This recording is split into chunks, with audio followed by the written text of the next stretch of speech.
So I recently learned a very valuable lesson. Don't make a claim here on YouTube unless you're willing to back it up. I recently talked about how lessons I have learned from billionaire investor Charlie Munger helped me build a $500,000 net worth at 24 years old. Now, I didn't say this to brag at all. It was just to demonstrate that these wealth-building principles Charlie Munger laid out actually work. Well, I was met with, let's just say, some skepticism, which is completely understandable given how I didn't provide any type of evidence or go into more depth. So in this video, I'm going to go through my entire investment portfolio, breaking down what investments make up this $500,000. Make sure to stick around through the second half of this video because I will talk about the practical advice that helped me accomplish this. If you guys appreciate this level of transparency, make sure to hit the like button and subscribe to the channel because I really hope this information helps you out on your own wealth building journey. Now let's jump into the video. The smallest portion of my net worth is in my 401k. As of the recording of this video, my 401k has around $30,000 in it. For those of you that may not be aware, a 401k is a tax-advantaged investment account that is typically offered through an employer as part of your benefits package of working at that job. Often your employer will contribute to your 401k through what is referred to as a match. This means that for every dollar you personally contribute to your retirement account, your employer will also contribute anywhere from 25 cents all the way up to an entire dollar. For me personally, for every dollar I contribute to my 401k, my employer will put in 50 cents. That means for every $1,000 I put in, my employer chips in an extra $500, giving me a total of $1,500 to invest in this account.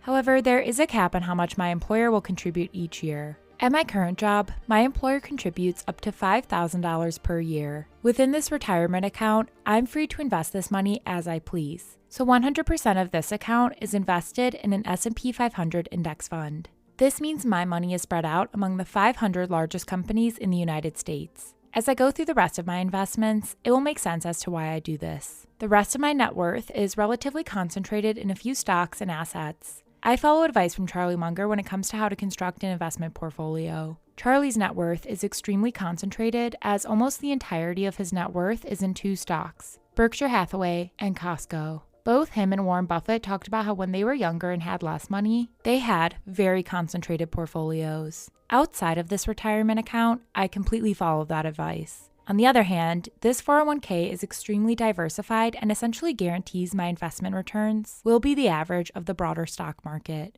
I view this 401k account as essentially an insurance policy against me making a bad investment with the rest of my net worth. I know that if I keep contributing a portion of my income to this retirement account, regardless of what happens with my other investments, I will still retire a multimillionaire due to the wonders of compound interest. The next piece of my net worth is in my taxable brokerage account. As of the making of this video, this account is worth approximately $60,000. Going back to what I said earlier about having a concentrated portfolio of assets outside of my retirement account, this is where you will start to see that concentration. This entire portfolio is invested in just a handful of stocks. The goal of this portfolio is to produce returns that exceed that of the S&P 500. In this portfolio, I follow the framework laid out by Warren Buffett and Charlie Munger. I look to buy simple, predictable businesses with strong moats that are led by great management teams and are selling for less than my estimate of what I actually think it's worth. Something important that I need to explain here is why I have such a concentrated portfolio. Typically, people are taught that having a well-diversified portfolio of stocks is important to successful investing.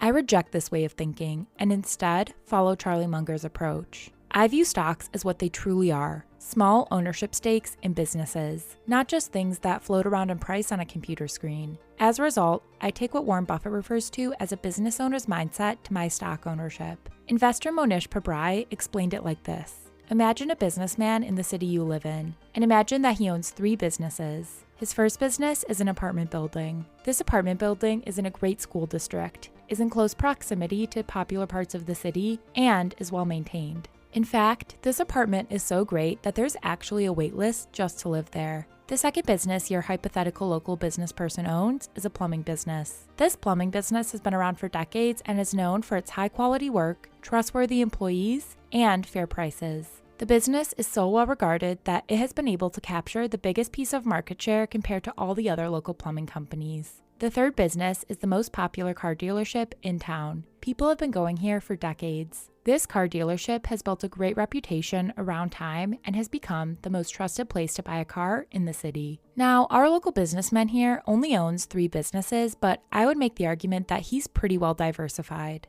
Since stocks are just tiny ownership stakes in businesses, why should stocks be treated any differently? The next largest piece of my net worth is cash. Cash makes up $190,000 of my portfolio. Now, you might think that this is a large amount of cash to have as a percentage of my net worth. And I would actually agree with that statement. Holding this much cash isn't my way of saying there's going to be a crash in the stock market. I would much rather have the cash invested in great assets that are generating returns for me. However, the reason I have so much cash as a portion of my overall net worth has to do with the largest component of my net worth, real estate. I own 2 properties with a total of $245,000 of equity between them. I own a 2-unit building, commonly referred to as a duplex here in the United States. This property is worth around $450,000 with a current mortgage balance of around $280,000. The $170,000 difference between what the property is currently worth and what I owe on it is my equity in the property. That amount gets added back to my net worth. I purchased this property back in December 2020 when interest rates were at all-time lows. I was able to lock in a 30-year fixed-rate mortgage at around 2.7%. This means that the mortgage portion of my housing payment will stay the same for 30 years. Part of the reason why the interest rate was so low was because this property is classified as owner-occupied, meaning that since I live in this property as my primary residence, I'm able to get a better interest rate than if it was just a rental property. I purchased this house for $345,000 and it was appraised for $395,000. The reason I was able to get such a good deal on it was because it was listed without any pictures. While the previous owner spent a good amount of money remodeling the kitchen in one of the units, that picture wasn't even on the listing online.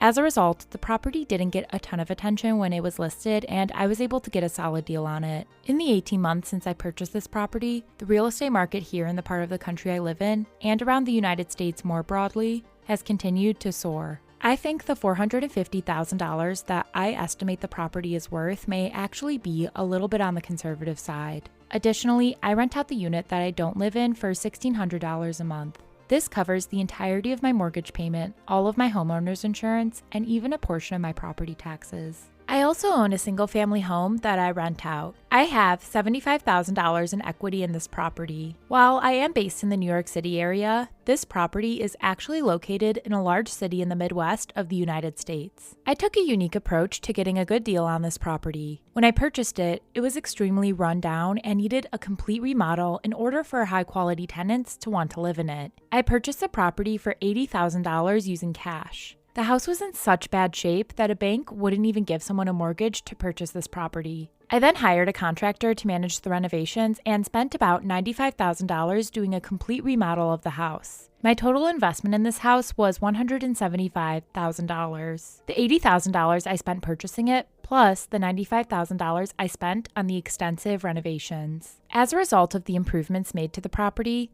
the house was able to appraise for $250,000. The difference between this appraisal value and my total investment in the property represents equity in the property that was created. Because the property was completely remodeled, banks were now willing to let me take out a mortgage on the property. Banks will let me take a mortgage worth 70% of the property's value. It just so happens that 70% of the property's value of $250,000 comes out to $175,000. So I was able to pull out all of the cash I had invested in the house. As I'm sure you can imagine, there was a ton of work that went into coordinating this project. Between finding the deal to managing the renovations, a lot of work went into this property. And that brings us to the sponsor of today's video, Fundrise. With Fundrise, you don't have to go through the hassle of finding a deal and managing a project. You can invest in a low-cost, diversified portfolio of institutional quality real estate. Fundrise combines state-of-the-art technology with in-house expertise to reduce fees and maximize your long-term return potential. Real estate has traditionally been one of the most sought-after asset classes for professional investors. Now, it's available to you. Fundrise allows you to invest in real estate without the hassles and headaches of being a landlord. Fundrise handles all of that for you and allows you to sit back and generate passive income. For a limited time, sign up and begin investing, and you can get $10 in shares for free. Use my unique link at the link in the description to get started investing in cash flow producing assets today. Now let's get back to the video. Learning about personal finance and investing is something I'm truly passionate about. I honestly really enjoy studying it and learning as much as I possibly can on these topics. So in the rest of this video, I'm going to share the 3 biggest lessons I have learned so far that have helped me get to this current net worth. Make sure you stick around to hear the 3 lessons because they can help you grow your net worth. The first lesson that I think is important to understand is the concept of avoiding what I refer to as unproductive debt. The biggest area I see this impact people, especially young people like myself, is student debt. One of the biggest reasons I was able to reach my current net worth was not taking on any student debt. When I was a senior in high school, I was choosing between attending 2 different schools. One of the schools was an in-state public school for which I had received a full ride scholarship for. This meant that all my tuition and room and board was covered. The other college that I was considering was a private school on the West Coast. I received some scholarships to attend, but my annual cost, including living expenses, would have been around $50,000 per year. This means that I would have $200,000 in student debt just to get a 4-year degree. This one decision of attending the in-state school helped me avoid graduating school with $200,000 in debt. I would have had to essentially dig myself out of a $200,000 hole before even just getting back to a $0 net worth.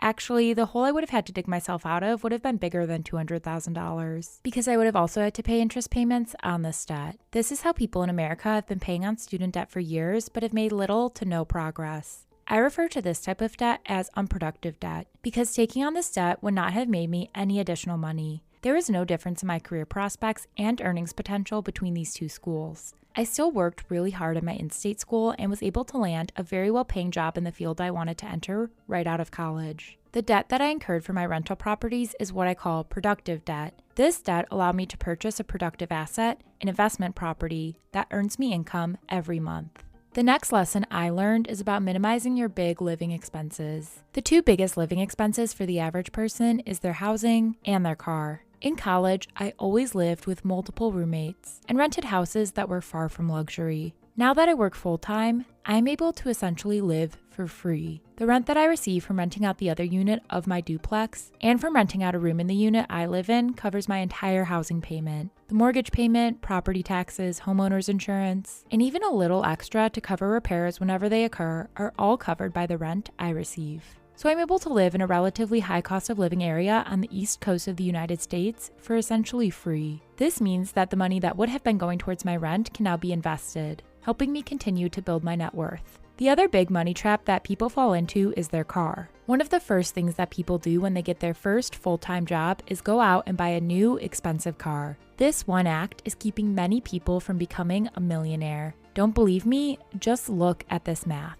Let's say someone spends an additional $300 a month on a payment for a fancy new car versus what they would be paying for driving an older, used vehicle. That works out to $3,600 more a year they are spending on having this nicer vehicle. Let's say this person does this for their entire career, call it 40 years. Assuming that money would have been able to generate a 10% return in the stock market, driving that fancy car is keeping this person from having an additional $1.6 million at the end of our time period. This speaks volumes to the power of minimizing your major living expenses. This next piece of advice was one of the biggest things that helped me turbocharge my ability to build my net worth. Build a side business. Even going back to high school, I have always had some type of side business that has generated income for me. In high school, it was selling shoes online. In college, it was building websites for local businesses. Now that I work in the investment field full-time, one of my current side businesses is this YouTube channel. What this side business looks like depends on each individual person, but here's a helpful framework to think through it. Imagine a Venn diagram with 4 circles. What you are good at, what you like, what's needed in the market, and finally, what you can actually make a decent amount of money doing.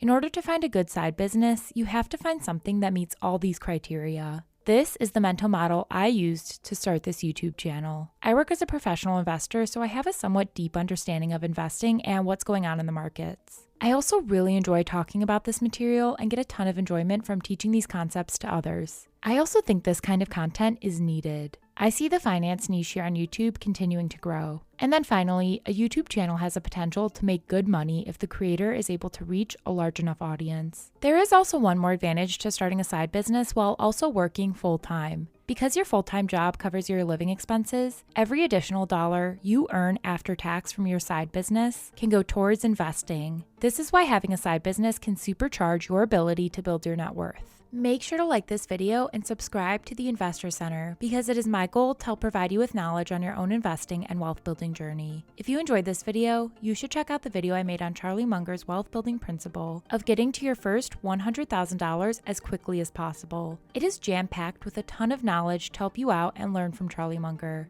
As always, thank you so much for watching and talk to you again soon.